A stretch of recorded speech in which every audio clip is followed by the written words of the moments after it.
March 6, 2022. Psalm 11. God's renewing word of prayer. Introduction. Psalm 11. In this short psalm, an individual who has found safety in the Lord is addressing another individual and affirming trust and confidence in the Lord. Scripture reading. Confidence in the Lord. 1. I trust in the Lord for safety.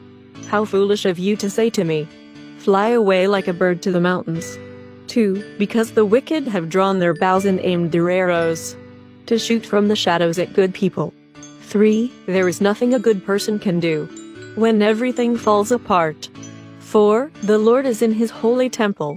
He has his throne in heaven. He watches people everywhere and knows what they are doing. 5. He examines the good and the wicked alike.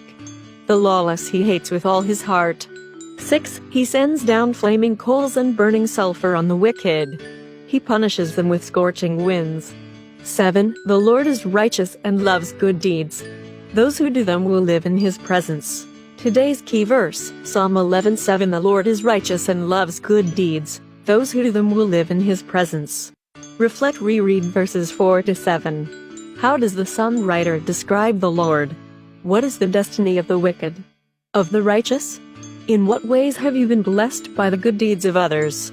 What good deeds will you do today? Let's pray. Lord God, you alone are holy. Thank you for watching over me. Help me to obey you so that I always do what is right.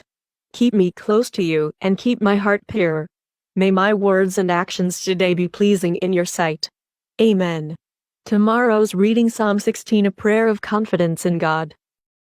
Thank you for watching. Please share, like, and follow. More blessings to you.